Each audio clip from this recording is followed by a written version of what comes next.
Good morning. This week we will shift focus and talk about, last week we talked about kind of the history of prisons and how we got to kind of where we are. This week we'll shift focus and talk a little bit more about processing on further through the criminal justice system to those folks that we actually find in prison. In particular, we'll talk about discretionary power. Discretionary power is something that we find at pretty much every level of major decision making within our criminal justice system. And I won't go through every blow-by-blow place and specific place where we have discretion that comes into play. What I will talk about is some key people surrounding the police, the prosecutor, the judge, the jury, some of these key major places where discretion comes into play. In our criminal justice system, we talked before about how we've had this corrections funnel. And with this corrections funnel, we know that every single person who commits a crime doesn't necessarily go to prison. All right, if they did, the whole country would look like Texas. All right, so in our society, because every single person who commits a crime doesn't necessarily go to prison, we know that we have some funneling of sorts. All right, and with this funnel, we start out with a relatively large number of crimes or criminals at the top of the funnel. By the time we get down to the bottom of the funnel, only a very small, select few people actually ever spend time in a prison. All right, and how we move from the top of this funnel to the bottom of this funnel, there's a lot of people and places in our criminal justice system to come into play there. And discretionary power is a key element of who makes it up here, who doesn't show up down there. All right, and so what I want to talk about today is what are some of these elements of discretionary power that influences how we can go from this broad spectrum up here to this very narrow spectrum down here. Okay. In our first and foremost, just what is discretionary power? Discretionary power is something that is permissive, but it's not, however, mandatory. To say that I have a power that I don't necessarily have to use, but it's something that I can legally use, is discretionary power. With discretionary power, in most cases, it's actually granted by statute or some other delegation. I can use this. I'm not necessarily being told when to use them, and I don't necessarily have to use them in all similarly situated circumstances. I can use it at my discretion. All right? And there are some things in our criminal justice system, one that I won't talk about this week, but we'll talk about in greater length next week. Capital punishment, for example. Capital punishment, in most cases, when you hear a prosecutor say, "I'm seeking the death penalty," in most cases, they're using the proper pronoun, because in most of our states, in all of our states pretty much, we don't have mandatory capital punishment. If you're convicted of a first-degree murder charge, it is merely an option of what the state can do to you in terms of if they chose to impose capital punishment or not. That final decision in terms of whether or not capital punishment is actually sought rests with the prosecutor. Okay, so that's the most glaring example of discretionary power. Within certain constraints, they get to choose whether and how to exercise this discretionary power. And police have discretionary power, prosecutors have discretionary power, judges have discretionary power. And so we'll talk about some of these different places and ways in which discretionary power comes into play. Because if you think about the top of that funnel, as you navigate down, if you keep coming up on the wrong side of discretionary power, you find yourself in the bottom. You find yourself in that group that actually makes it into prison. Okay? In theory, public offices, or officials rather, should exercise this discretionary power in accordance to legal requirements. It should be done reasonably, impartially, and in avoidance of any oppression and unnecessary injury. That's in theory. In practice, what do we see? In practice, what we tend to find is more or less discretionary power, especially in our criminal justice system, often tends to work to the detriment of minority offenders. Minority offenders in terms of race and socioeconomic status, in both capacities, so race and ethnicity as well as socioeconomic status, tend to come up on the opposite end of the bad end of discretionary power. When we think about the police, and one thing I do want to remind you guys as well, if I had a comment or question after class last week, and I'm making a point to be slower today. So if you need me to slow down even more, please, by all means, stop me. Stop me. All right.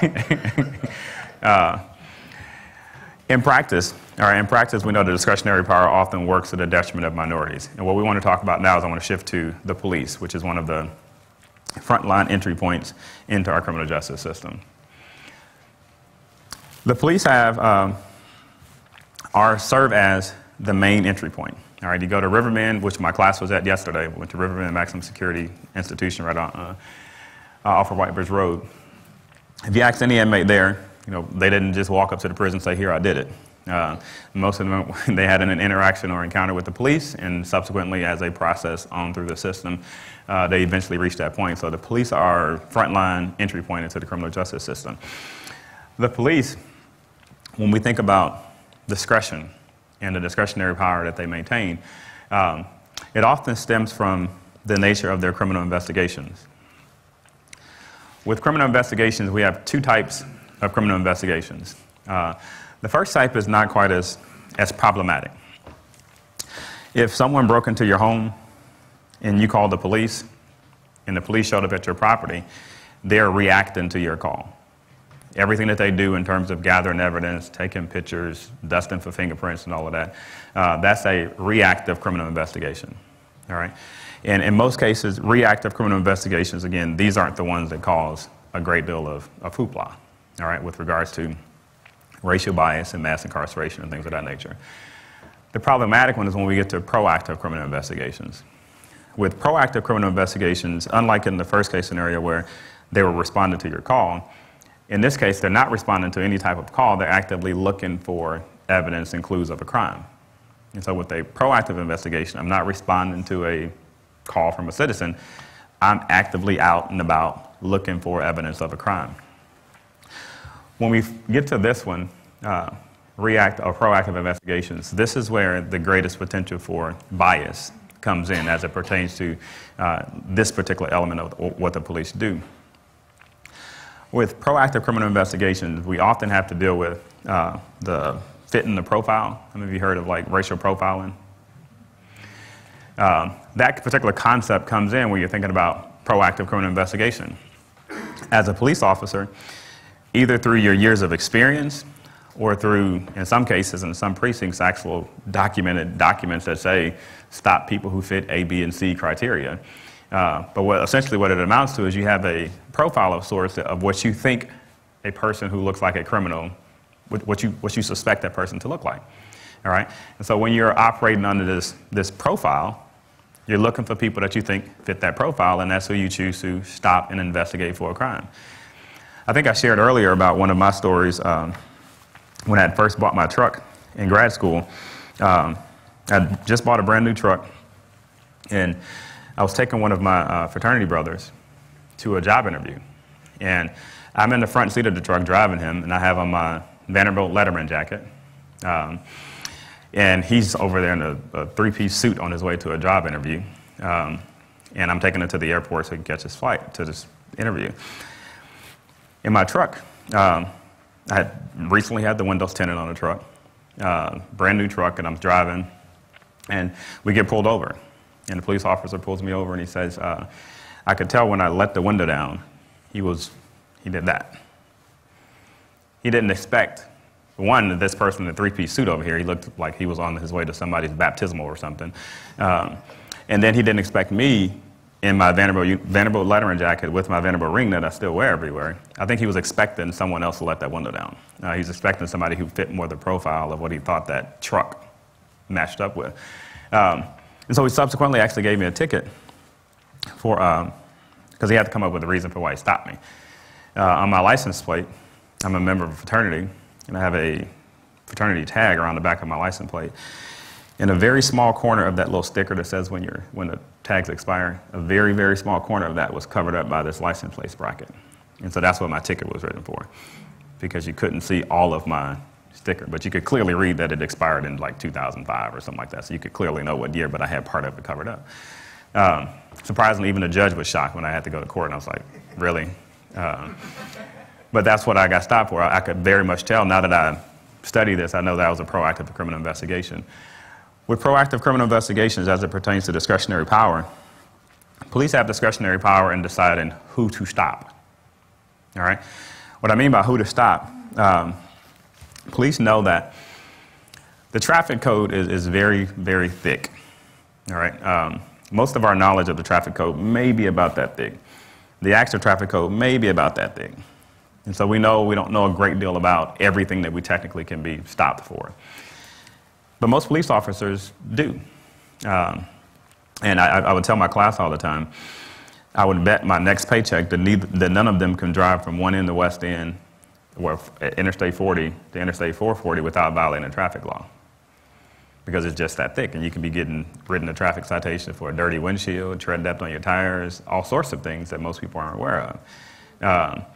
And so with who to stop, if you use the example, if there's 4 individuals who all approach a 4-way stop, I'm one of those individuals. Young lady right here is one of those individuals. Young lady right next to her is one of those individuals. Then a gentleman right here on the very far left is one of those individuals. So raise your hand if I just called on you. Far, far left, my blue sweater right here. So we know. So all four of us just approached the stop sign, and we gave a rolling stop. All 4 of us gave a rolling stop. Statistically, who's getting stopped? Y'all said that's way too fast and convincingly. Like, does it matter what I'm driving? But statistically, that's where discretion comes in. Everybody technically violated the exact same law, but this police officer has to decide, which one do I stop? That's discretionary power. Any police officer who stops someone every single time they observe the traffic violation would never make it from within a quarter-mile radius of the precinct. Because they see it all the time.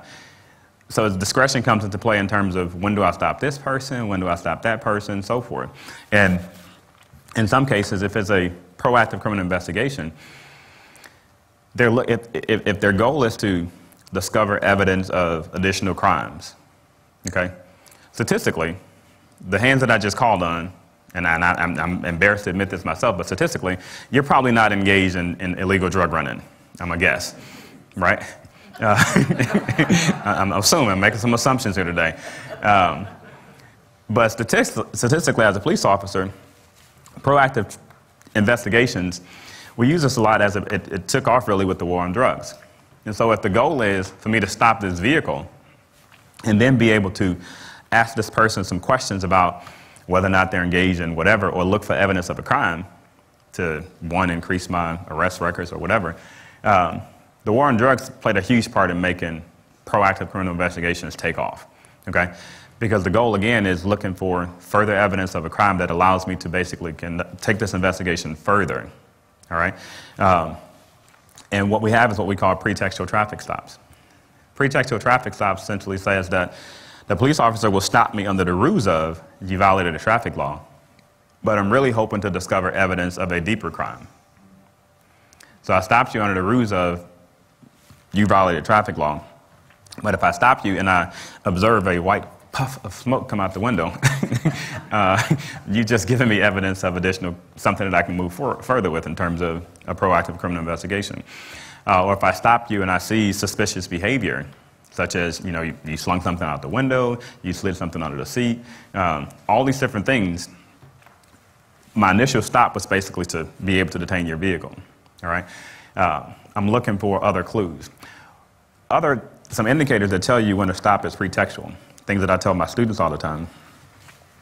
If a police officer stops me for speeding, in which most cases, if I was speeding, I was speeding. I don't flirt with the speed limit. If it's 55, if I'm doing 80, then you got me. But I won't be doing 56. So if it's a speeding ticket, the moment that police officer says, "Can I search your vehicle?" what did he just do? He just told me it was pretextual. Because if it's a speeding ticket, why do you need to search my vehicle? If you stop me for a rolling stop, if you stop me for a speeding ticket, if you stop me for whatever, this is the only thing that we should be talking about. Does he have a right to do the other? He does not. He does not have a right to do, and I'll tell you another thing I tell my students all the time. The mere fact that a police officer asks you to search your vehicle means that he has not established probable cause that you have been engaging in some other criminal activity. Because if he pulls up to that car and he sees me sling something out the window, he's not asking, he's telling me to get out the car. So the mere fact that it's phrased in the form of a question tells me that you have not met the threshold for probable cause, and basically you're hoping that I don't know my legal rights and I'm willing to basically allow you to search my vehicle, and who knows what you may discover at that point in time. I won't get into some of the other things that have come up, but pretextual traffic stops. The nature of the question will tell you. Sometimes who stopped you will tell you. We have, especially if you're on the interstate. If you're on the interstate and you get stopped by a drug enforcement agent, he's really not interested in writing speeding tickets. He's hoping to discover further evidence that you're engaging in some type of crime, primarily drugs. All right? And when we think about the police and this particular aspect of what they control, as the gateway entry point, everybody that they bring to the door potentially has the possibility of showing up at the bottom of that funnel in prison. When we look at the National Household Survey on Drug Use, to give you an idea of just how much what they do can impact, when we look at the National Household Survey on Drug Use, annually, we come out with rates of illicit drug use among whites, blacks, Hispanics. When you look at the rates, they're actually fairly equal. However, when you look at arrest statistics, when you go to the FBI's Uniform Crime Report, and you look at who gets arrested for drug offenses, there you have a disparity. If you look at just black to white, the last numbers that I checked, you come out with a 4-to-1 ratio, black to white, in terms of who gets arrested for drug offenses. You take that arrest, so that arrest figure would be at the top of this funnel. All right? Let me go back and show you what I want to talk about with that. So if we're at the top of this funnel, what we're saying is that up here at the arrest phase, we got a 4-to-1 ratio, black to white, who gets arrested for drug offenses. By the time you get down here, that 4-to-1 ratio for drug offenses becomes 18-to-1. So what happens up here matters down here. And what happens up here, and to a large extent, is driven by police behavior. So as a police officer, if I believe that blue people are more likely to have drugs than green people, right? Blue people are more likely to have drugs than green people. If I go out and I stop 100 blue people, and I find that of these 100 blue people that I stopped, 50 of them had drugs. So in my head, 50% of, it confirms what I initially believed, because I found a relatively high proportion of blue people with drugs. Okay? I had to stop some green people, because I don't want the National Association of Blue People kind of filing a lawsuit. So I had to stop some green people, all right? But hypothetically, I stopped 40 green people, and I found 30 green people with drugs. So 30 out of the 40 green people I stopped had drugs. 50 out of the 100 blue people I stopped had drugs. In my head, it's more bang for my buck. I'm more likely to find more folks with drugs when I stop more blue people, because I'm going by the raw numbers. And so it becomes this self-fulfilling prophecy. When I focus on something, or when I focus on one community, I find what I'm looking for. And that further reinforces my initial thought, my initial belief. So when I go out tomorrow, I'm going to stop more blue people. And it becomes cyclical to an extent. I'm going to catch back up to where we were, slide-wise. So the police have a tremendous amount of power in terms of the impact of what they do. The second player who I'd like to talk about, who has perhaps the most discretionary power of anyone when we talk about cases in our system, and I encourage my students that if you're an egotistical person who wants to have this unwielding power, you should be a prosecutor. Prosecutors have a great deal of power within our criminal justice system. And the discretion that the police maintain is minor and trivial in comparison to the discretion that prosecutors maintain. Prosecutors are primarily the ones who bring charges against offenders, and they represent the state. These are two of their big functions, but they have some other smaller things that they control that I'll elaborate on in a second. Prosecutorial discretion, okay, is very broad. They can choose when to, the police can say, hey, we arrested this person for burglary or whatever. A prosecutor can flat out drop the charges or choose not to even proceed with the case. That's really something that comes down to their discretion. In some cases, the police may feel that they've gathered sufficient evidence to prove that this person is guilty of this crime. The prosecutor, for whatever reason, can decide, I'm not going to move forward. In some cases, they may decide not to move forward if they suspect that the case is relatively weak or the evidence is not as strong. or if the person retains a private attorney. So there's a lot of different variables that sometimes can come into play in terms of when a prosecutor does. With a relatively weak case and a private attorney, prosecutor knows that the odds are not in my favor now in terms of me being able to bully or pressure this person into a plea bargain, which is something we'll talk about in a second. Prosecutor controls several key aspects of our adjudication process. One of the first things they control are diversion programs. There's some people who get arrested for a crime and never really spend any time in jail because they get pretrial diverted. They get diverted out of the system, and we'll talk about that in a second. Prosecutor also controls grand jury testimony. They are, in fact, the only person who actually gets to speak during grand jury testimony. So if I'm a defendant, my attorney doesn't necessarily get to present evidence before a grand jury. All right, grand juries are convened when the prosecutor basically is trying to determine, is there sufficient evidence to even charge this person with the crime?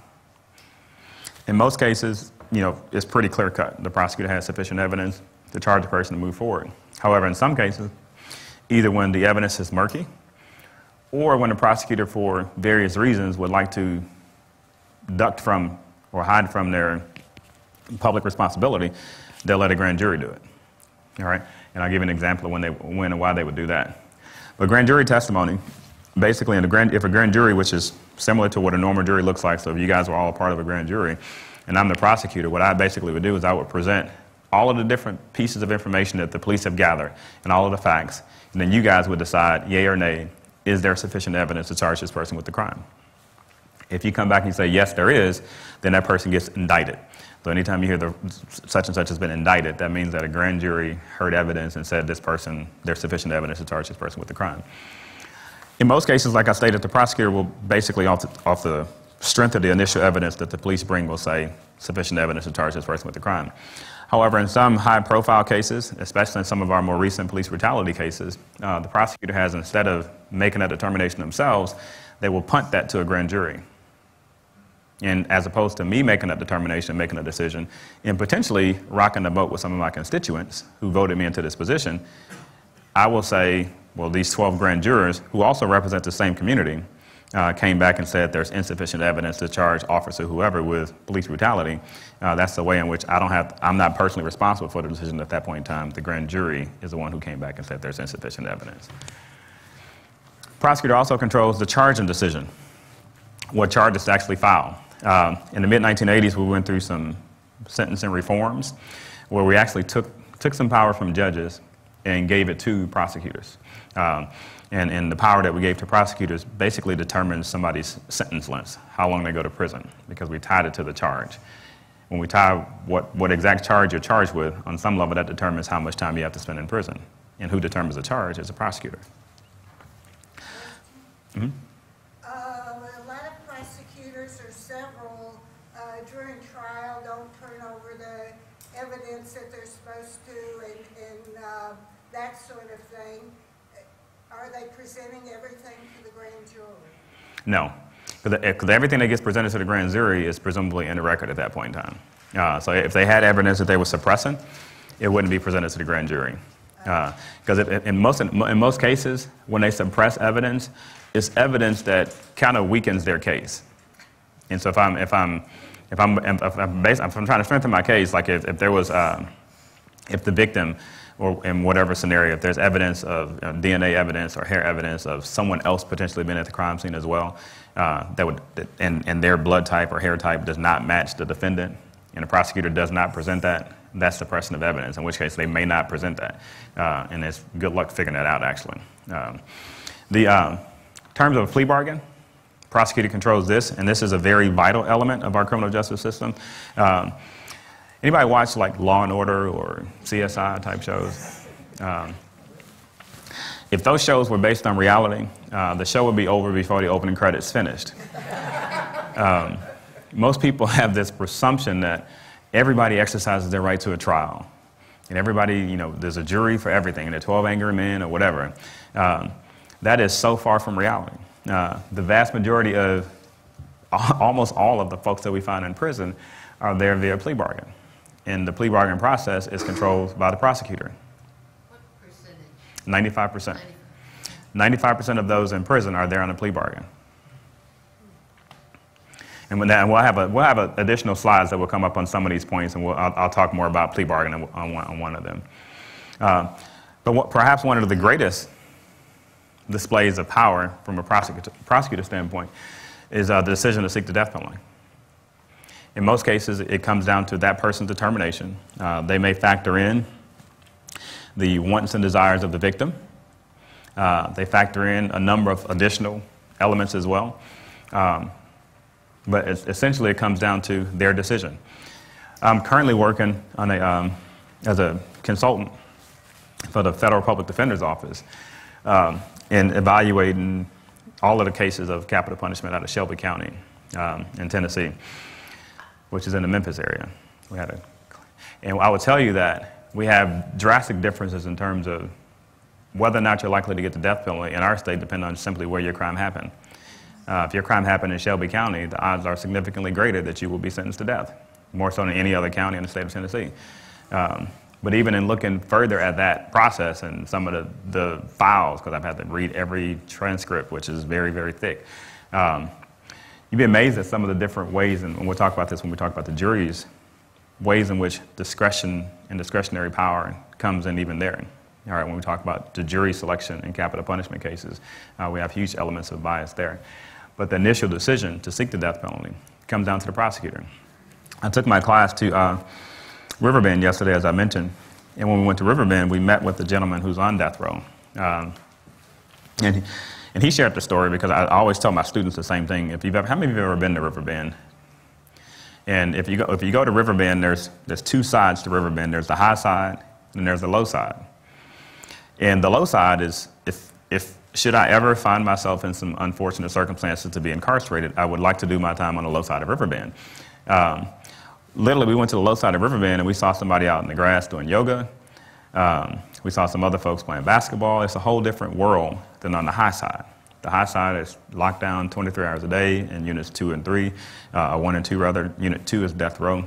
And the gentleman we spoke with on death row, he shared with my class that a lot of the folks that we have on death row, there are some that are exceptions to this rule, but a large number of them may have a single murder conviction. And some of the folks that we may have passed on the low side, playing basketball, doing whatever, may have 2 and 3 murder convictions. And so you ask yourself, well, because my class, I try to warn them, don't think that the folks that we saw on the low side in yoga are there for singing too loud in the church choir. Some of them have done equally bad and equally as violent things, but sometimes the difference between which side of the fence you're on, low side, high side, comes down to money, comes down to the prosecutor, comes down to all these different variables that really reflect discretionary power. All right. Diversion programs, one of the first things I said that the prosecutor has control over. In some cases, the prosecutor may make this initial decision that before this person ever even goes to trial, they get diverted out of the system. And we have the folks that have been diverted out of the system, and this is, I don't know who I'm preaching to, but somebody in this crowd could be somebody who's diverted out of the system. Meaning that you were arrested for something, you never actually made it to trial, prosecutor basically made some type of special arrangement to where you were diverted from the system. We do this for a couple of different reasons. One reason we do it is because it helps to reduce court cost. All right. In addition to reducing court costs, it saves us a great deal of time. But a big one, and which is a big one that kind of works to the detriment of minorities or lower class offenders, it eliminates stigma. When you're a pretrial detainee, you got arrested for something on Friday. Well, no, not Friday, because you should never get arrested on Friday. That's a public service announcement. If you're arrested on the Friday, you will be there till Monday, so never do anything about it on the Friday. But hypothetically, you got arrested for something bad on a Thursday. And if you were diverted out of the system, and depending on how soon you saw the prosecutor, you could still show up to work on Monday. Now, you may have had to take a vacation day or whatever for Friday, but you can still show up on work on Monday when you're pretrial diverted, which means that a lot of the negative things that come with being detained, being in jail, you can avoid some of that, all right? Especially depending on the final outcome of your case. However, if you're not diverted out of the system, and even if it's a short stint in jail, most of us, 30 days in jail, 2 weeks in jail, that's enough to kind of significantly change some stuff as far as employment status and a whole number of other variables that now kind of carry this lifetime burden to an extent for some people. Prosecutor also controls the charging decision. So the pretrial diversion component is one. The charging decision is another. The charging decision for the prosecutor changed significantly in the mid-1980s. In the mid-1980s, the prosecutor was given a tremendous amount of power. It used to be the scenario where a judge could determine your innocence or guilt and also determine your sentence length. What happened in the 1980s when we started having a lot of academics who started studying judge sentences and started analyzing sentencing patterns. And what they found was that judges were human in the sense that they were subjected to bias as well. And when we had similar offenders, and we did this across multiple hundreds and thousands of times, we had similar offenders who had similar backgrounds, similar offenses. Everything about these people were similar except for one variable, and they got drastically different sentences. What do you think that one variable was? Race. And so race was a variable to where, all things being equal, you have two individuals, one black, one white, convicted of the same level of marijuana possession. One person got 5 years, another person got 8 years. And when we statistically run all these models of control for it, the only thing that explains it is race. So what we did was we reformed a lot of our codes and statutes to where we gave that power to determine sentence length, and we took it from the judge and his ability to basically analyze a case and say this is this, this is this, and we tied it to the charging decision. With the charging decision, with that change rather, we gave our prosecutors the ultimate power. One of our Supreme Court justices gave us the quote that the American prosecutor has more control over life, liberty, and pursuit of happiness than any other person in this country. And that came from a Supreme Court justice. Because again, the prosecutor can file charges against the president. But that's a great deal of power. Key in the charging decision, what the prosecutor determines is, let's say if it's a drug offense, okay? With a drug offense, we may have different levels or different classifications of a felony. Something can be a Class A felony, Class B felony, Class C felony, Class D felony, whatever. But if it's a Class A felony, 20 years, mandatory minimum. Class B felony, 15 to 19 years, mandatory minimum. So you have these ranges that are tied to the particular class, okay? When you have these ranges that are tied to the particular class, and a prosecutor who gets to determine what the ultimate final charge may be, then on some level, this prosecutor has control over how much time you spend in prison. I've known people who the police arrested this person with what was clearly a Class A drug offense. Some of them have been Vanderbilt students. Clearly a Class A drug offense, just on the amount and all these other things. But in court, this person pled guilty to a Class D or Class E felony, which carried no time in prison, which may have carried probation. And the prosecutor has the ability to, even in the face of the evidence that the police gather that can support and substantiate a Class A felony conviction, the prosecutor can move that through and have it resolved as a Class E felony, which may carry no time in prison. Okay? I'll share a little more information. I've shared some personal stories with you last class about how I grew up. That very scenario happened to one of my uncles, who is, not all the members of my family have a PhD and teach at Vanderbilt University. One of my uncles, who I was not aware, was involved in illegal street pharmaceutical sales. When he unfortunately was arrested, my aunt called me and said, hey, what do we do? The very first thing I advised her was get a private attorney. I said, do whatever you have to do to get a private attorney. Private attorney drugged this case out for about 1.5 years. In that 1.5 years, this uncle got clean, working at a job, did all these things that he looked drastically different than the same person he was. It shocked me because I'd never known him to be involved in anything criminal. But what it did was scared him straight. The prospect of what he was looking at scared him straight and got him even more straight than ever before. And so the judge, when he went before the judge, when the case finally was resolved, it had been bumped down from a Class A down to like a Class E. And I want to say he did 60 days in the boot camp when he could have been doing 20 years in the federal prison. Never been in trouble since, and that was about 10 years ago.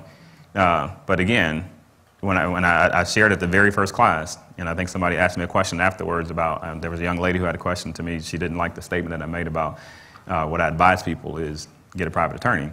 Because with the public defender, he's in prison on 30 years. private attorney knew how to play the system to get that case bumped down to a Class E, 60 days in a boot camp looks a whole lot different than 30 years in federal prison. All right? So the charging decision is a key decision that the prosecutor maintains control over. Class A, B, C, and they also, in addition to the pure charge itself, we also have what we call aggravating circumstances. All right, so if you take a drug charge, for example. In our society, when you have a drug charge, we punish you more severely if you have some additional things along with that drug charge. All right? One aggravating circumstances for drugs, for example, is a weapon. Drugs and a weapon, more time. Drugs in a school zone, more time. Drugs, the amount of drugs, because the amount of drugs can indicate intent versus personal use. If you're intended to distribute versus personal use. If you're stopped with 100 pounds of marijuana, that's not personal use. Or you're having a real nice Super Bowl party or something, but that's not personal use. So the amount kind of can help determine the intent, because if you're stopped with trafficker type levels, that's a whole other category of punishment versus someone who's personal use. And all of these additional things, the prosecutor gets to decide when I'm tacking all these things on, because all these extra aggravating circumstances add more time. And so when you get done, you could potentially be looking at 40 or 50 years when you add up the pure charge, Class A, C, whatever, prior offense, weapon charge, in a school zone, intent. When you add all these different things together and the amount of time that comes with all of that, that could be a significant amount. And the prosecutor controls that. With their decision, they can drop charges. If a prosecutor decides to drop charges, basically is when police bring evidence and the prosecutor says, I'm not moving forward with this case. In some cases, they will do that if the evidence is weak because they don't want to take the chance of losing. If the evidence is weak and you secure a private attorney, the odds are pretty good in the prosecutor's eyes that they may lose that case. They don't like to lose cases. Their conviction rate is very, very important. Conviction rate matters in terms of promotions to judge and other career advancement steps. All come down to conviction rate. Conviction rate also matters in terms of re-election, because they're elected officials in most cases. If the Davidson County prosecutor ran in the next election and said my conviction rate is 30%, who's voting for him? But if he can say my conviction rate is 95 or 99%, that looks like somebody that's tough on crime, that looks like somebody that's doing what we want them to do. And whether or not that conviction came from a plea bargain or a jury trial or a bench trial, a win is a win. All right? So just like the Titans won 12-9 last Sunday, a win is a win. So if it's a blowout, or if it's an ugly game with no touchdowns but all field goals, a win is a win. So if it's a plea bargain, if it's a bench trial, it's a jury trial. But if I feel like my odds are pretty low as a prosecutor, that I would get this person to, one, take a plea bargain because the evidence is kind of murky. And if I take my chance at trial, there's a good chance that the jury may come back and say this person is not guilty. And depending on how high profile this case is, if this is a pretty high profile case, for me to lose this case, that's job security for me, okay? I may be losing my job. There's also charge reduction. Charge reduction is the example I just shared with you about something initially being classified as a Class A felony that gets bumped all the way down to Class D or E or something less. That's a charge reduction, okay? A more problematic one is what we call overcharging. With overcharging, what happens here is that the prosecutor essentially stacks the deck, all right? Stacks the deck heavily against you in terms of all of the original charge, say Class A drug offense, and everything else that I possibly can tack on to there. Some of these things that I may possibly tack on to this in terms of aggravating circumstances may actually not stand up. With some good questioning from your attorney, the good attorney may be able to get some of these things shot down. But I'm using them to stack the deck to make it look like you're facing this mountain of time. And in the face of this mountain of time, what am I trying to set you up for? Plea bargain. I'm setting you up to a plea bargain. So if I tell you that when I add up all these individual charges, you may be looking at 50 years. However, if you plead guilty to simply Class C, I'll forget about everything else. So you go from doing 50 years to 15 years.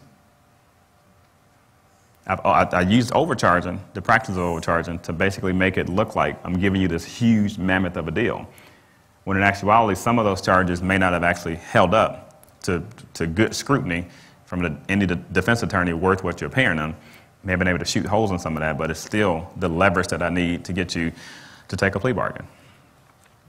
Plea bargains are a heavily used, heavily controversial aspect of our criminal justice system.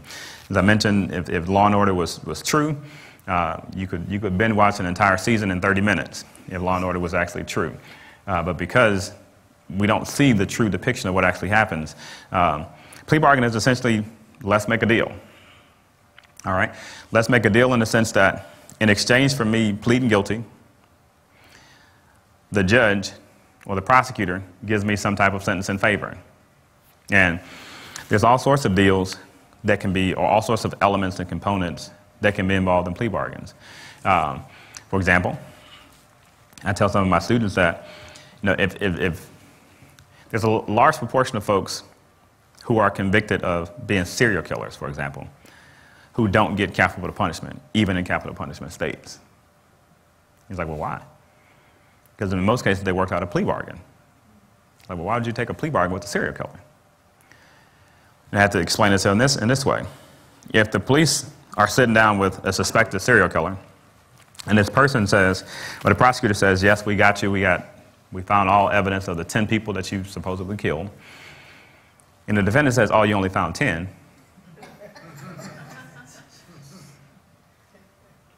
and it says I actually did 30, that means there's 20 families out there that want closure, that want a proper burial for family members or whatever. So sometimes, out of respect for this for the families, most serial killers will actually think this way, that becomes a bargaining chip to keep you from killing me. Because now the deal becomes, you take the death penalty off the books, and I'll take you to the graves of the other 20 people. Plea bargaining. That's a bargaining chip. And I hate to say a good serial killer, but thinking strategically, that's something that I know I have on the table. If you want closure for these other 20 families, because if you kill me, I just stay mum as the word, you never find these other 20 people. So plea bargaining can be pretty drastic in terms of some of the terms that are included there. It has often been criticized because it represents one of these unchecked measures of discretion for a prosecutor. Prosecutor controls all terms of a plea bargain. Your defense attorney can make suggestions and recommendations and say, my client would be willing to plead guilty to this in exchange for this, and yada, yada, yada. But ultimately, the final decision rests with the prosecutor. Okay? Even the ability to even offer a plea bargain rests with the prosecutor. If a prosecutor wants to make an example out of a defendant, he will tell you at the very first meeting, I'm not dealing with this guy. There's no plea bargain whatsoever. All right? I'm going to let you go to a jury trial. And in most cases, if it's a high-profile criminal court case that involves some very, very egregious crime, they'll let you go to a jury trial. Because statistically, we know that in terms of who tends to punish people more severely, in the order of how cases are resolved, is jury trials number 1, a judge trial number 2. Plea bargain is always going to be the lowest sentencing option.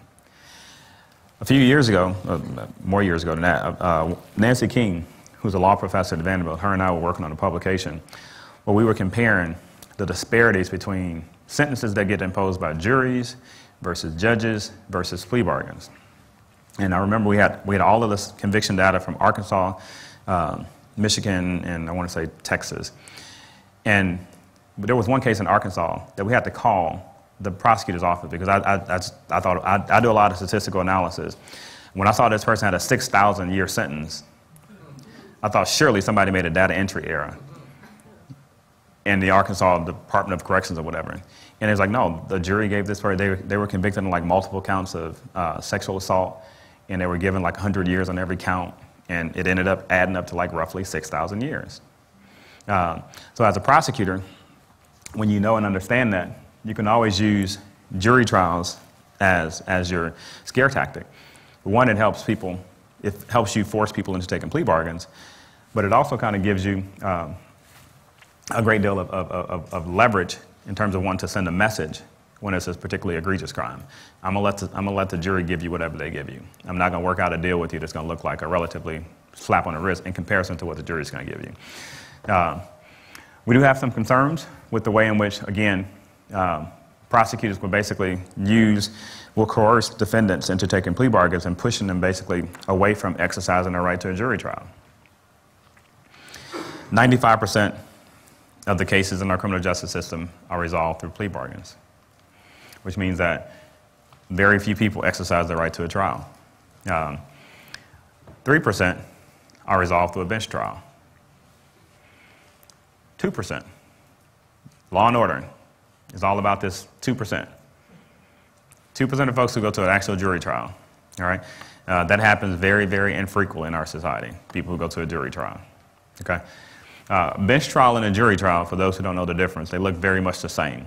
The only difference is instead of a jury of 12 to 14 people making the final decision, it may be a judge. So everything is still presented the same way. It's just a judge is making the final guilt or innocence determination. And once that judge makes that determination, presumably the punishment is then set. So the prosecutor controls plea bargain, which is, again, one of their major utilizations of discretionary power. Okay? The judge, I'm going to talk about two other aspects and then I'll open up for questions. The judge, in terms of what they control.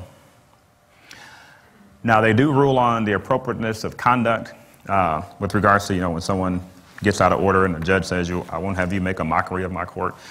They can kind of help set the tone for the conduct that's carried out.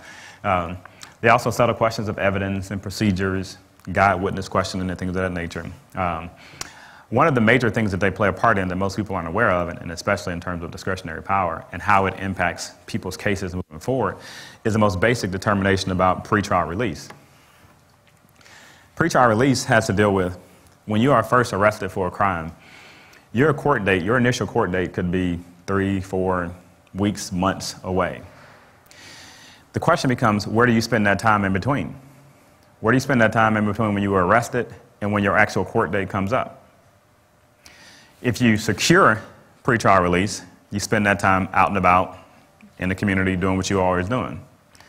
If you don't secure pretrial release, you spend that time in jail, in the county jail. So you may have, there's a huge proportion of the folks in the Davidson County Jail who are simply pretrial detainees. They're waiting for their court date to come up, okay?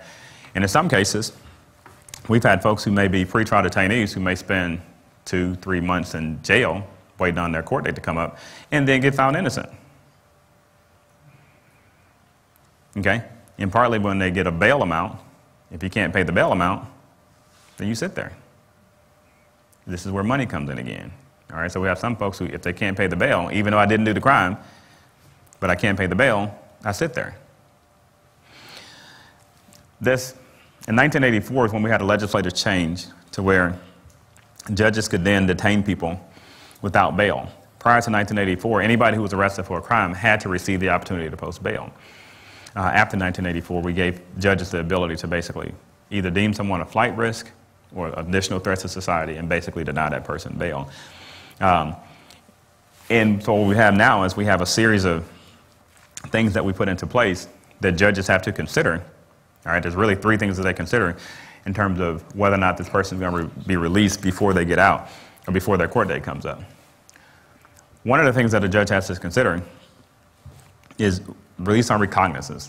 How many of you have ever heard of release on recognizance? What does that mean? On your own responsibility?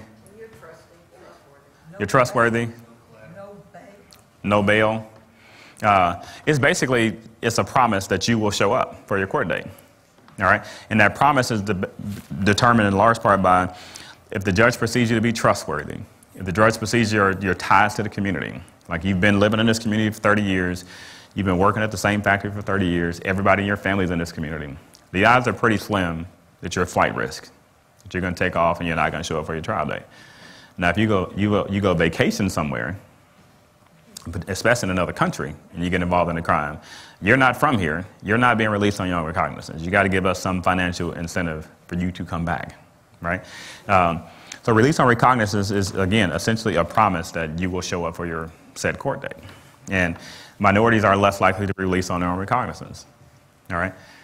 But if, as a judge, if I decide I'm not going to release this person on their own recognizance, the next question becomes, will I give them the opportunity to post bail? And this is a yes or no question. If the answer is no, because either one, the severity of the crime, all right, or I perceive that this person is a continuous threat to potential witnesses or they're a flight risk, I can say no, okay? But if I say yes, then the third question becomes, what's the bail amount? And really, if I wanted to detain someone, I really wanted to say no at question 2, all right? I really wanted to say no at question 2, but I didn't want to come across as being biased or whatever. What can I do at question 3? Set the bail ridiculously high, which would basically achieve the same thing that I wanted to do by saying no at question 2, all right? So these things work together to the detriment of minority offenders in some cases, and especially lower class offenders, all right, to keep folks in jail until their court date comes up. And if statistically there was no difference between folks who were pretrial release and those who were not in terms of punishments or life outcomes, then we would all probably be saying, well, what's the big deal? There are some major consequences to not being able to secure pretrial release. One of those consequences is that jails are very, very violent. All right, jails do not have as much classification as prisons, meaning that you could be a pretrial detainee, meaning I'm simply here waiting for my court date to come up, and I could be someone who's there on a very violent charge where I know the evidence is pretty strong. I know I'm going to state prison for a significant amount of time. My cellmate could be someone who's here on a misdemeanor charge, who's serving 30 days or 60 days or 90 days, and we're all kind of mixed in together. From a predatory standpoint, the folks who know they're going off to prison and have a very good, and know this, they have very little incentive not to further victimize these folks who are really the locally sentenced misdemeanor folks. So we have a lot of cases of sexual assault that happens in prisons, general assault that happens in prison. PREA is the Prison Rape Elimination Act, and one of the previous consultant projects that I worked on for the Tennessee Department of Corrections was analyzing their PREA program. PREA was signed into law in 2004 by President Bush, and what it actually was, it was geared towards eradicating sexual assault in prison. The whole impetus, the case that was the impetus for that, there was a political demonstration. Person was arrested on a Friday, which again, public service announcement that I gave you earlier, never get arrested on a Friday. This person's arrested on a Friday, spent time in, had to stay in jail until Monday. Over the 48 hours that this person was in jail, was repeatedly sexually assaulted, contracted HIV, and later died. That was one of the cases that was largely behind President Bush's decision that we need to do something about what happens to people in jail, or places of incarceration in general, confinement. But you can be physically harmed. We also know that you cannot assist, or you're limited in your ability to assist in the preparation of your case. I use myself as another example. Some of my students tell me I have some very strange and quirky habits, like collecting receipts, like waving at every surveillance camera I ever see. I do a lot of things to establish where I was, when I was. I have binders. I have notebooks, my planner. I have the exact same planner that I've used for the last 15 years. Every year, it's time for me to actually order a new one now, where everything that I did on that day is written down in the planner. And when I have it, if I accomplished the task, it's highlighted in yellow. If I didn't accomplish the task and it was my fault, it's highlighted in green. If I didn't and it was your fault, it's highlighted in blue. I have a very elaborate system. So if you ask me what I was doing 5 years ago on this day, I could go and tell you exactly what I was doing 5 years ago on this day, including if the date is highlighted in orange, like today, yesterday, for example, was the 26th. In my planner, the numbers 26 are highlighted in orange. That meant I worked out that day. I have a very elaborate coding system. And this is all to protect me from being wrongfully accused of a crime. I do all this to establish my alibi at all times. So, and again, when I say I wave at surveillance cameras, I would tell you, check aisle 3 at Kroger, check here, because that's where the baby food is. They always have monitors and cameras in the baby food aisle. I go down the baby food aisle, like, hey. They're like, here's that weird guy waving at the cameras again.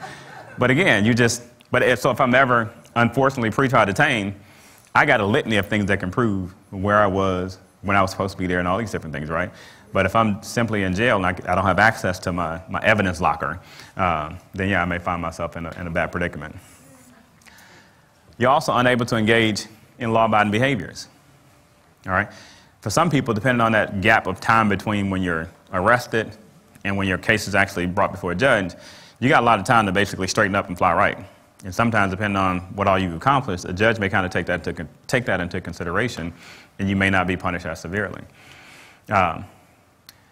Perceived stigma when you come into the court. Let's suppose that hypothetically, everybody on this front row is my jury. I'm the defendant. I come into the courtroom, orange jumpsuit on, very stylish orange jumpsuit. Shackles, chain shackles around my wrist, to my waist. There's a chain also going down to my ankles, and the chain has like a 12-inch or 6-inch. I can barely even get a good stride going. You see me like all of this, and there's a person walking behind me with a rifle. How many of you are thinking, look how they're treating that innocent man? Right? I don't look, and that's not a very innocent look, right? Which is why, again, I make the point of saying a private attorney is going to do whatever he has to do to make sure you don't come in the courtroom like that. You may have on the handcuffs, but you may have on a suit as well. Take all that same scenario and now put me in a suit. Does that change your perspective at all? One of my students, I live with 186 freshmen at Vanderbilt in our apartment. It's a very big apartment. But one of them just recently dyed her hair purple. It's like a very loud lavender purple. And as a prosecutor, if she ever found herself in any kind of trouble, a private attorney is going to make sure that she doesn't come in the courtroom with purple hair. Because in the mind of the jury, it's like, look at this wild child. Right? So again, when you come in the courtroom with all these different things, because you're a pretrial detainee, you look guilty. And because you look guilty, if it's a jury trial, we know that you're more likely to be punished more severely. Because in the minds of the jury, that's a very guilty look. Your sentence is going to be longer. The odds that you've been found guilty are going to be significantly higher. And when you don't secure pretrial release, you're more likely to take a plea bargain. And a prosecutor knows that if I can keep this person in jail, that gives me significantly greater leverage to entice this person to take a plea bargain, especially if they don't come from a background where they're comfortable or familiar with the jail environment and the code of the jail. All right? I'm not trying to lie, and we have some folks that have pled guilty to things that they know they didn't do simply to get out of jail. Because if jail is that violent and that dangerous, and I'm from a community where having a felony conviction is not necessarily a horrible thing, I'm just ready to be out of here. So I'll plead guilty to something, even if the evidence later says that I didn't do it. Okay? So the judge who controls, again, pretrial release, this is major discretionary power in terms of how you navigate who gets out and who doesn't get out. The last component that we want to talk about in terms of discretion comes down to the jury. Anybody ever been on jury duty before? I envy all of you. I keep trying to get on jury duty, but I think my excitement level gets me kicked off. Because when I teach about the jury process, I like to have some testimony to kind of be able to go back to, but every time in the process when they get to the stage of asking questions and they ask me, what do I do? And I say, well, I work at Vanderbilt. So what do you do at Vanderbilt? I'm a professor. What do you teach at Vanderbilt? I teach in the sociology department. What classes do you teach in the sociology department?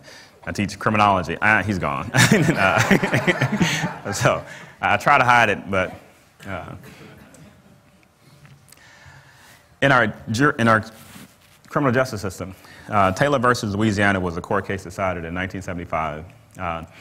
This was a court case that said that in order for an initial jury panel to be considered constitutional, it had to represent a fair cross-section of the community. Fair cross-section of the community. A lot of times people will confuse it and say a jury of your peers. Jury of my peers does not mean if I'm ever convicted of a crime that they have to go out and find 41 African-American males or 12 African-American males at 41 years old and let them decide my case. That's not what a jury of my peers looks like. Fair cross-section of the community basically means that that initial pool from which we were trying to pull the final 12 or 14 jurors to hear my case had to represent all of the folks from whatever community in which the crime was committed. Okay? Prior to that, the disadvantaged position of minorities was actually built into a lot of our laws. Okay? One of the court cases I talk about in my class all the time is Strouder versus West Virginia, which was a court case that was decided in 1880. This particular court case challenged a Virginia statute that basically limited jury selection or jury service to white males who were 21 years of age, at least 21 years of age. And so if you were a minority, racially or ethnically, or a woman, by legal code, you couldn't serve on a jury in West Virginia. And so what similar states have similar laws where basically the disadvantaged position of minorities was actually built into the legal code. Now, despite the removal of some of these obvious barriers, there still is a minority filter in terms of jury selection process. In that minority filter, in those few cases that actually do make it to a jury, and a lot of times these tend to be the most severe cases. Okay, capital punishment cases, first-degree murder cases. These tend to be the cases where the defendant is presumably facing the harshest of the harsh in terms of punishments. In our jury selection filter, without boring you through too many of the details, I'll go through and generally, we start with a source list. A source list is something that we have that tells us who do we have in our community. In some cases, it's a voter registration log. In some cases, it's DMV records, property tax logs, all these different things that tell us to give us some idea of who lives in Nashville, who lives in Davidson County. Okay? From there, we would send out a qualified jury form. You get the questionnaire in the mail telling you you've been selected for jury duty. You're told when you're supposed to meet, where you're supposed to meet. Some people, the judge, once you get there, the judge can grant you exemptions. If you say, for example, economic hardship, jury duty is a civic right, right? Meaning that your job cannot technically fire you for serving on jury duty, but they don't have to what? Pay you. And so if we're in a situation where I work at a factory and we live check to check and I'm a minority and I get called for jury duty, even though I may want to do it, if my job says, hey, you can go serve on jury duty, but we're not paying you for those 4 days that you're gone, I can't afford to miss 4 days of pay. And so again, this is where race and socioeconomic class can be tied into filtering out some people on that jury. Okay? So a judge will grant exemptions for any number of reasons. And the one time that I actually got a jury summons, I actually had a brief exemption because I was requested for 2 weeks and the semester had just started. And I was teaching 4 classes at that time, and I told them I couldn't do it during that time, but I really, really wanted to do it. And so they told me to come back over Christmas break, and I did, and they kicked me off. There's also statutory veneer qualifications. You have to have a certain residency status, be able to read, write, speak English. There's a certain list of qualifications. The next two is where we get into the real problematic areas and where discretion can kind of come into play even more. There's a phase in the jury selection process called voir dire. And there's 2 parts of this. The first one is what we call removal for cause, meaning that if there's anything that the attorneys on either side or the judge perceive that you can't be completely fair and objective, all right, then you can be removed for cause. For example, if I'm a retired police officer and the case involves a police brutality case, I will be removed for cause because the perception is that I cannot be completely unbiased. Okay? Much like if it is a potential capital punishment case and I show up for jury duty wearing a T-shirt that says, I hate capital punishment. Again, I'm not trying to tell you how to get out of jury duty, but if that's how I showed up, I would likely be removed for cause. Or if I showed up in a Texas Rule shirt, I would likely be removed for cause, right? Removal for cause is not quite as problematic as the next phase, which is removal via peremptory challenges. Peremptory challenges is where both attorneys, the prosecutor and the defense attorney, they're awarded a certain number of strikes, all right? By strikes, meaning that they basically get to tell certain jurors they're excused, and it's almost basically for any reason whatsoever. I can say juror 1, 2, 3, 9, you're excused. The only reason that it cannot be is for race. And that didn't come until 1986. What we have, eventually we get to the final jury pool, but I'm going to talk a little bit more about peremptory challenges. What peremptory challenges is what it amounts to. If I'm the defense attorney and there's a prosecutor here, and if we're looking at just everyone on the front row right here, all right, everybody on the front row right here. So we got 8 people on the front row sitting right here in front of me. And hypothetically, let's suppose we're trying to get down to a jury of 4 people. I'm the defense attorney, that's the prosecutor. I get to ask 2 of you to leave, no questions asked. He or she gets to ask 2 of you to leave, no questions asked. All right? Just looking at who we have on this front row, if that prosecutor doesn't look like me, the prosecutor's a white male, he may say, you're gone, you're gone. I can't strike all 3 because I only got 2. I got to try to think of which 2 are most likely to vote for me. And in that case, I would then say, Your Honor, I would like to raise a Batson challenge. Batson was a court case decided in 1986 that basically says that they can be struck for any reason other than race. And what would happen is the prosecutor then would have to go to the judge and probably in the judge's chambers and tell exactly why he struck that person. And it can be something, the excuses can be something pretty drastic. Like it's a very broad list. I've seen cases where the prosecutor may say, he never made eye contact with me, I don't feel comfortable with him. I got a bad vibe. It can be anything, all right, in terms of why this person can potentially be struck. But Batson is supposed to be one of the mechanisms to control this striking folk, okay, for racial reasons. Now, I may tell you, in theory, how it should work, this person is looking for the 2 people that they feel are most likely to vote for me. I'm looking for the 2 people that I feel are most likely to vote for he or she. And what we're in theory left with are a bunch of people that are in the middle, that depending on where the evidence takes them, that's the outcome of the court case. Okay? But in some cases, prosecutors and others in our system make the assumption that just because they're black and the defendant is black or the attorney is black, that we all just vote as this collective block. And so to prohibit any potential losses to this case, I'm going to just try to get them removed. Okay? I'm going to share a funny Batson story with you, and then I'll be done for the day. One of my college girlfriend that I dated for all 4 years at Vanderbilt, after she graduated, she was working as a public defender in the state of Mississippi. She was a public defender for the state of Mississippi. She was a UT law grad, and then she went down there and was working for a number of years. And we would always talk about different cases, because I'm always looking for nice stories and testimonies to kind of add to my lecture notes. And she was telling me about this one particular case where she had a young male who had been accused of aggravated assault against his girlfriend. This young lady was the mother of his child, or his ex-girlfriend, and he had been accused of aggravated assault, and she was representing the state and prosecuting this person. In the jury selection process, she had struck, he was an African-American male, she's a black female.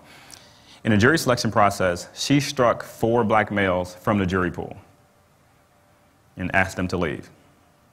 The defense attorney raised the Batson challenge.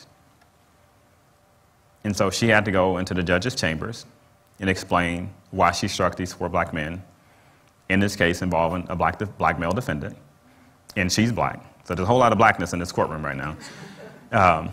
And she told the judge, well, I feel like they may have been more likely to be sympathetic to his situation.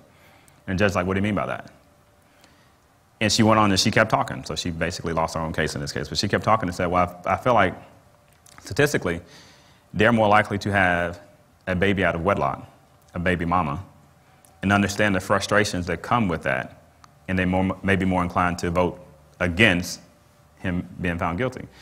The judge called BS, put them all back on the jury. She lost the case. So a Batson challenge, it can work in a number of different ways, but one of the unfortunate things is Batson doesn't get raised nearly enough. And looking at the court, I've told you I was working with the federal public defender's office, and looking at the cases in Memphis when people got sentenced to capital punishment. There are some cases that, and looking at the transcripts, there have been glaring Batson challenges screaming off the pages. Defense attorney said nothing. You had people would say all sorts of things and make it warrant to a jury pool. Somebody else not say anything and simply be struck just because of the color of their skin. And so what we had happen in a lot of our Memphis cases, in Memphis is, I lived in Memphis for 3 years.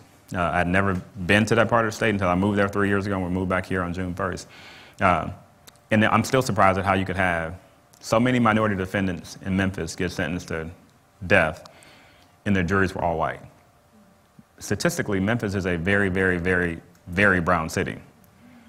But when you look at the juries that decided most of these capital punishment cases, it doesn't look anything like the city of Memphis. All right. Any questions? Oh, hands went up quick. All right. Early in your lecture, you talked about get a private attorney. Mm-hmm. So my question is, what are the conditions that exist regarding public defender, private attorney, because you can make that statement? I think one of it has to do with the workload and the amount of time. We have a lot of public defenders that have a significant number of cases on their workload. And so from a workload standpoint, and not all private attorneys are created equal as well. So if a good private attorney that's given your case sole attention, you have somebody working very diligently on your case, versus a public defender who, I've talked to defendants who the first time they met their public defender was about 2 or 3 hours before they walked into court to represent them. And the public defender who's been in conversation and in communication with the prosecutor's office and said, this is the best deal we've worked out for you, before I've even had a chance to even hear your side of the story. So it's a resource thing.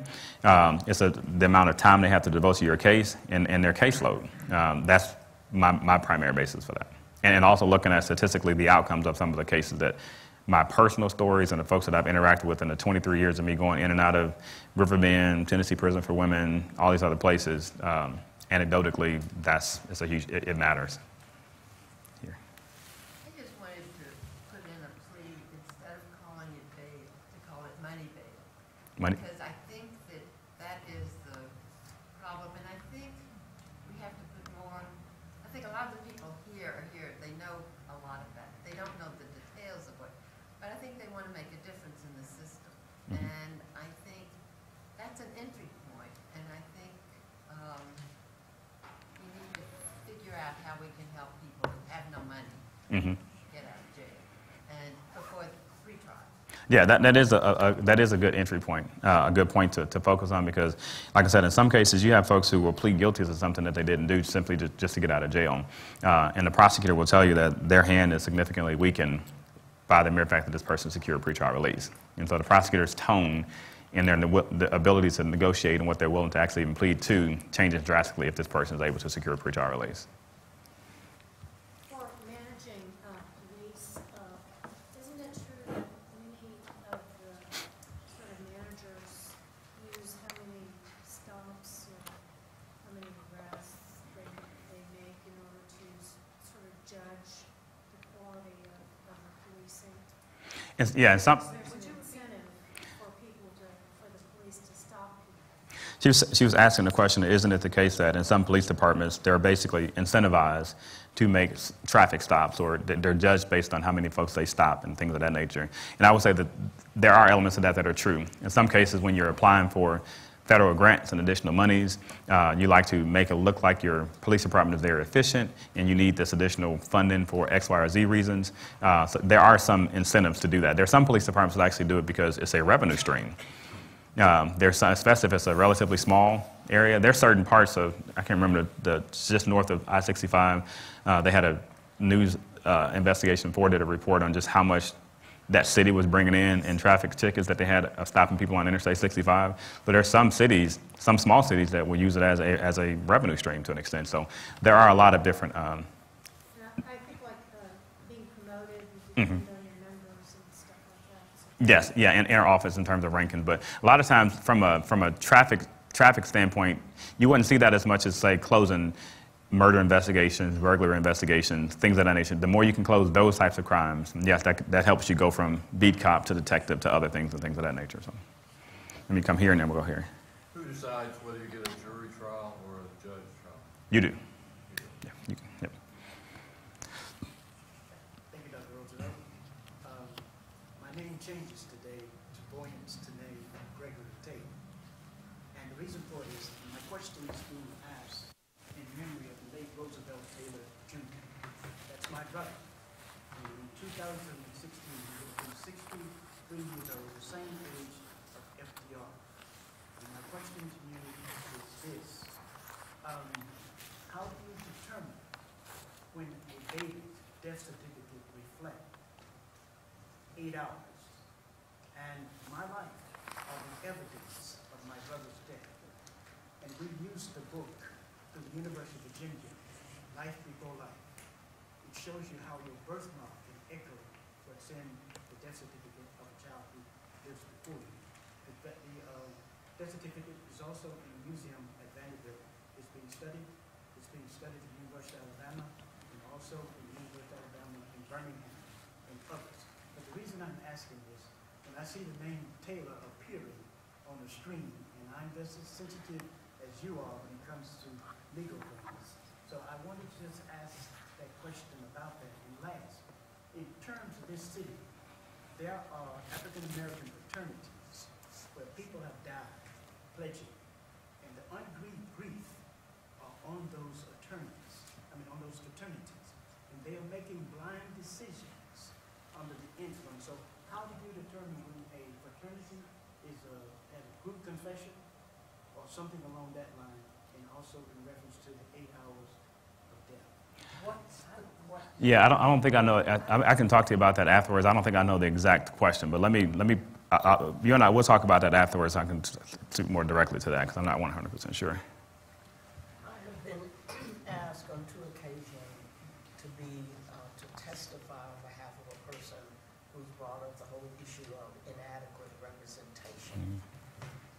And I'm not, and there were 2 federal cases, and I'm not sure how often those things are successful. That's what I'm trying to say. They're not. They're not that successful. If you go back to, I want to say what they call the Jonesboro 9, there was a case of, there's been cases where attorneys have fallen asleep. There's been cases where attorneys didn't object to blatant things. For example, I just shared the Batson study that I'm working on, where an attorney should have raised the Batson challenge, but he didn't. One of these was a case in which he couldn't remember the name of the client. Yeah. And yeah, and some of that, again, it goes back to workload and the amount of attention this person is paying on your case, paying to your case. But it is very difficult to win cases based on inadequate representation. With the advent of body cameras, does that, Change anything? yeah, does it take away discretion? We'd like to believe that. We'd like to believe that. And actually, I took out a picture that was in this presentation because I wasn't sure how the audience would react to it, but it was actually a picture of a police officer with his body camera on. The reason I do that, there's been cases where if you ever see a police officer with another vehicle stopped and the police officer's hood is up, you should question that. Because it may be a dash cam that the police officer is blocking with his hood. If you ever see a police officer, there's been cases where the Orlando Sentinel because that's all public record. Police camera footage is public record. There was a police officer who was a gentleman who was a sheriff in a neighboring county who had been stopped, harassed, abused, assaulted by officers in a different county. But he remembered that they had dash cameras. Public records request, that stop's not on the camera in any of the footage. Because in some cases, police officers have the ability to turn it off. And so when you give people something that has the ability to be turned off, if I'm going to do something bad, I'm not going to turn all the cameras on. So to an extent, it can help, which is also why there's a lot of apps that have come out now, which I have one on my phone, that if you ever actually stop, you can hit record, and it's recording live someplace else. So that even if the police officer took your phone and hit delete, it's already live somewhere else. That there's a record of everything that just happened in this traffic stop somewhere else. What's the app? We'll talk. We got a lot of folks nervous in here about this. Could it work in the other direction as well? But meaning police officers be required to wear it? No. Meaning that the police officer doesn't feel he has the discretion to not follow a department directive and let somebody go. It could. It could. I mean, Yeah, it could. Because they're beginning to look at what's happening. Yeah, it could. And part of the reason, too, is like, because that becomes public record information, as an academic, I can request it. And I can sit down and look at hours upon hours of tape, and I can go back and say, because we've actually had one of my graduate students, my TA last semester, there was a big study that came out looking at some of that very footage where they were looking at Davidson County police officers or Davidson County Sheriff police officers and who they were stopping, looked at all of their metrics, because we're trying to bolster a case for why we should institute body cams and make them mandatory, because a lot of times police don't want you to see all the way behind the veil, because there are some discretionary power that plays itself out. You mentioned the Batson challenge for race. Is there anything similar for sex? There is. It came after Batson, but you can't basically say female and be gone as well, but we do have that as well. When did that come into play? Don't quote me on this. I want to say it was the latter part of the 1980s. 86 was Batson. The gender one, I believe, was the latter part of the 1980s. But I'll confirm it for you, though. Would you be willing to comment on one of the more famous cases of this century and your thoughts about the O.J. Trial? Which one? The murder trial. Okay. To me, that's the most classic example of how money changes things. Because if he doesn't have money, he's not O.J., he's Arental James versus the state of California. And he comes in an orange jumpsuit, he can't afford the dream team. All of those things play out to the point to where he's convicted the first time of murder. The evidence is substantial enough to where he's convicted of murder the first time. I would seriously question if a prosecutor, if he had a public defender, rather, if they would have done all of the digging into Mark Furman's background, all this other stuff that these private attorneys did that caused enough reasonable doubt in the minds of those jurors for him to win that case. So in my eyes, he would have been guilty the first time if you take money out of that equation. Why didn't they question the glove more for the prosecution? I can't really speak to that one, why they didn't, but. Like your class, you take a look at my case because my brother was light, bright, dandy white.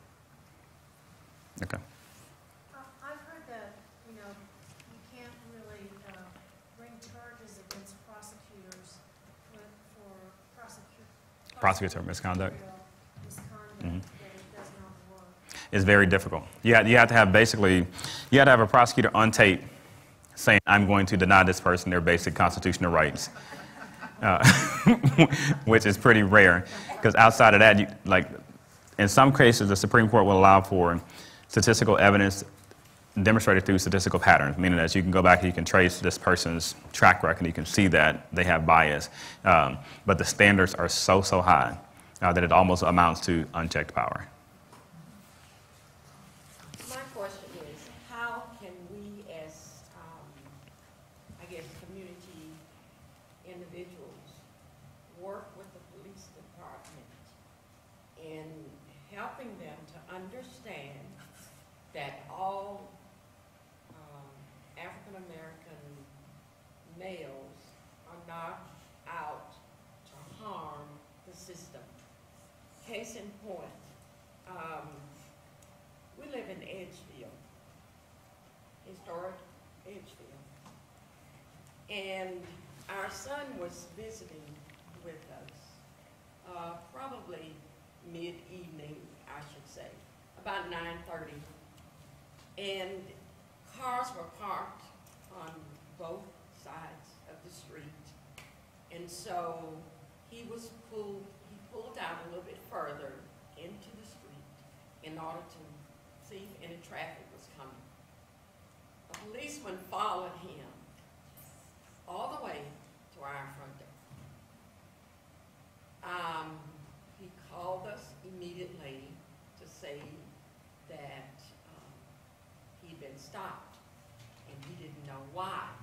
So we came out to talk with our son as well as the officer, and of course we know a lot of the policemen in the area in East Nashville. When we tried to talk with this particular officer, he refused, just blatantly refused.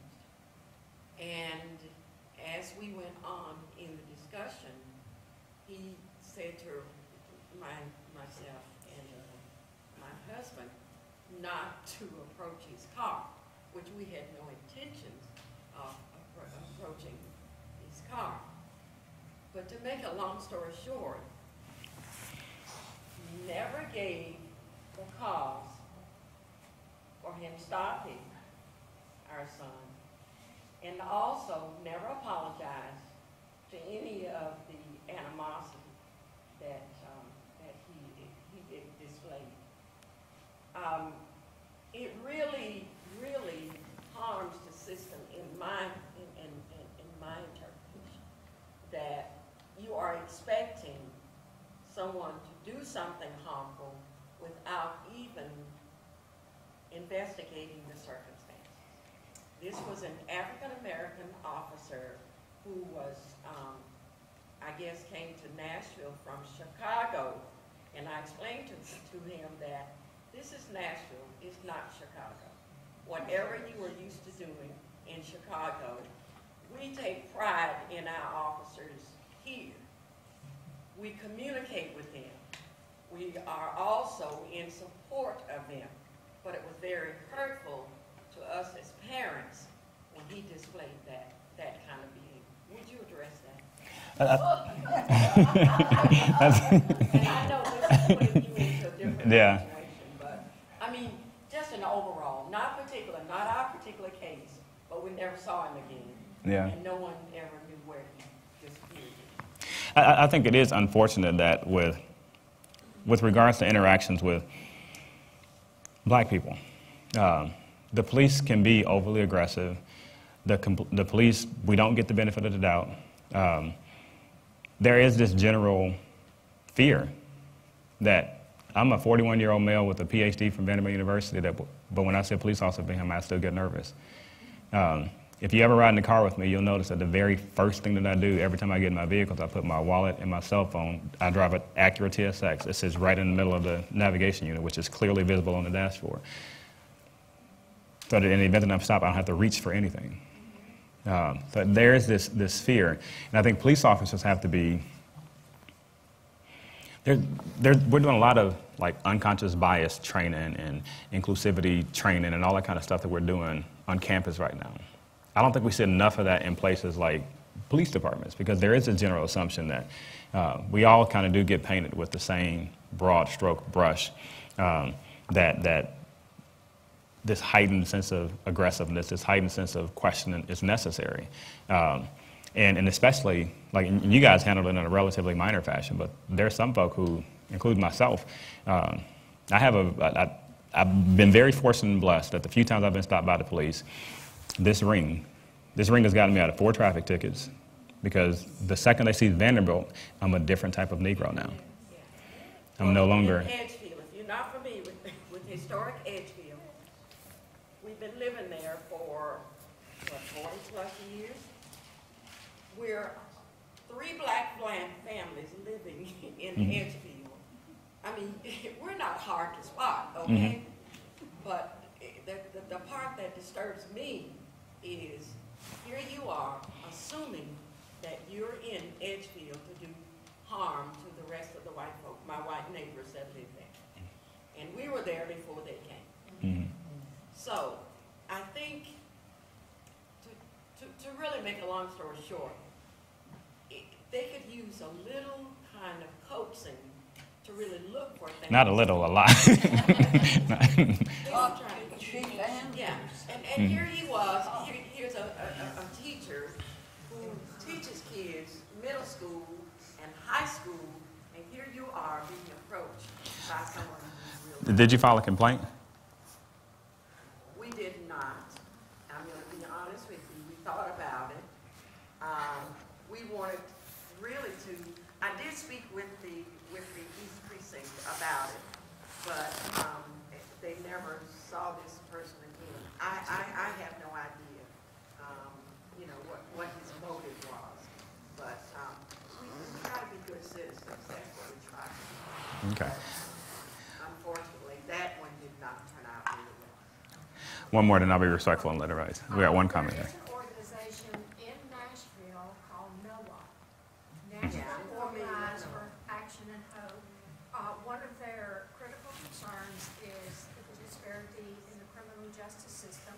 And I would invite everybody here to become knowledgeable about NOAA or even join the organization, because they are interested in getting a community oversight board to listen to complaints by average citizens of comments made towards police disparities. Sunday. Thank you all. I'll see you guys next week. Thank you.